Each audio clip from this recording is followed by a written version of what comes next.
Thank you, Jim.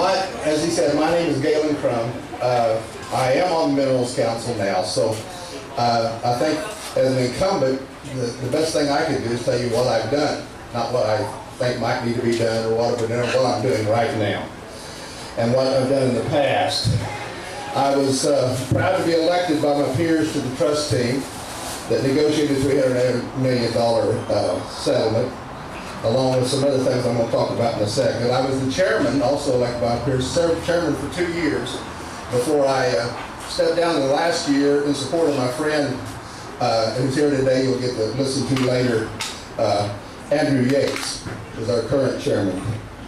I was also elected to be onto the negotiated rulemaking team, and I was the co-chair of that team along with the member of the federal side of it. Excuse me very much.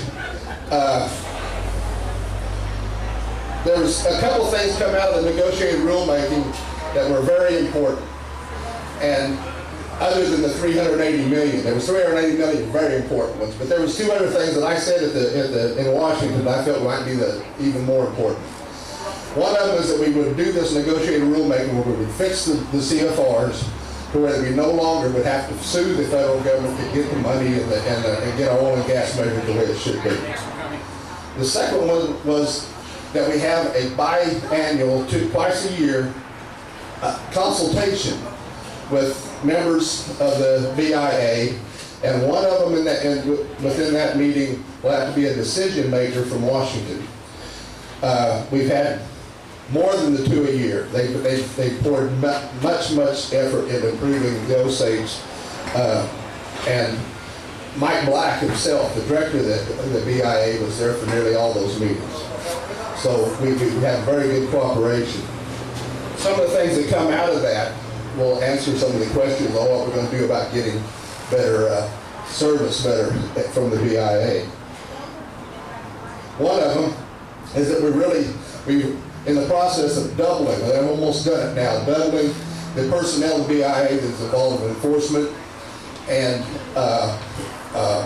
accounting and auditing functions. We never had an audit function before. We will have one shortly when we get people on board.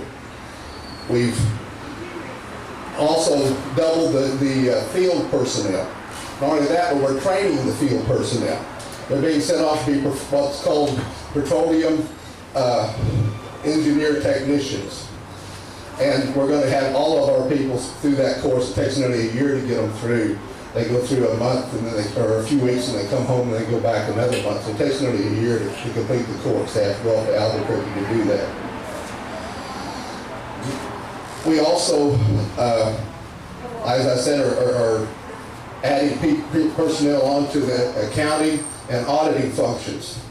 Up until now, the computer program for the BIA is horrendous. They can't tell you how many gallons or how many barrels we're doing here or what the production is there. They can't. They just don't have the capacity to do that. We will have a up-to-date computer program there shortly. They're already working on it. They're making vast improvements along those lines. One of the things that also came up early on was we were given the opportunity because we had people from the industry. We had some large corporations wanted to come in and try horizontal drilling in the Osage into the Mississippi.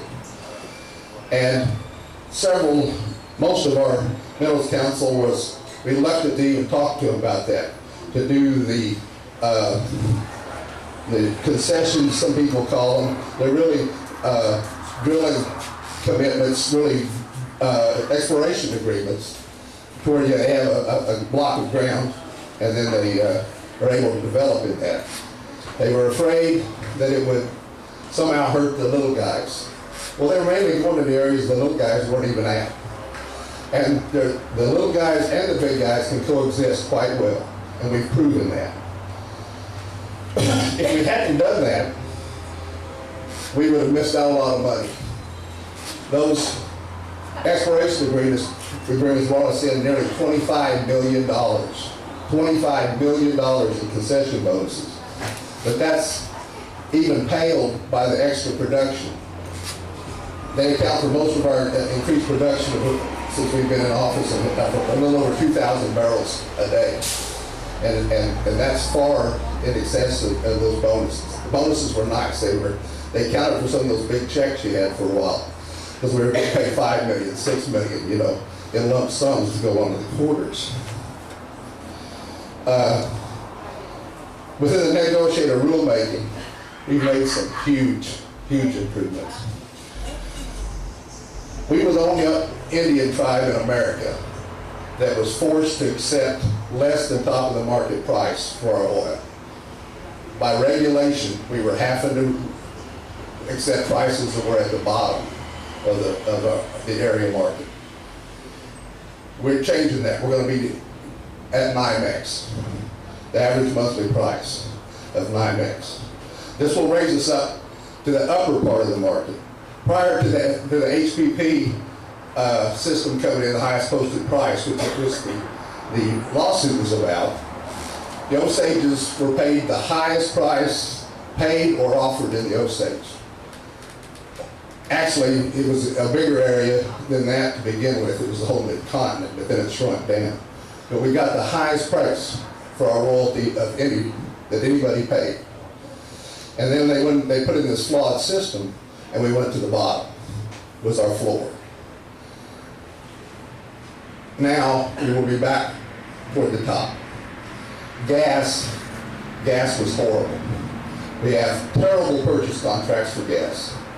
We're giving away today, on the good contracts, we're giving away approximately 25% of our gas. Right off the top. That's the good ones. Some of them we're giving away 50 and more %. We're accepting a price that whatever the purchaser wanted to pay. But then we didn't ever get to even negotiate it. It's just whatever the purchaser made the agreement with the producer to do. Under the rules that we're implementing in the negotiated rulemaking, we will get the highest, we will get a top of the market price for our zone, which is Osage Zone 1, or Oklahoma Zone 1. We will be paid for 100% of the gas. How much? 1 minute? We'll be paid for 100% of the gas. It will be measured at or near the wellhead, and we will be paid the top of the market price for the heating value of it. So this is probably going to double our gas income, just on that one thing, going to double it. One thing that's amazing to me was that we had mineral council people who were against these changes. They even went to Washington and with producers to fight against that. I couldn't understand it. These are things that we fought for in the lawsuit. We won. The Osages deserve to be paid a fair, top of the market price for the oil and gas. We deserve for it to be paid, measured properly. And it's going to happen. Those changes are going to go through because they were good changes and nobody offered anything that was better. So I appreciate it, and I appreciate putting us back on because we have to implement those changes. Thank you. All right.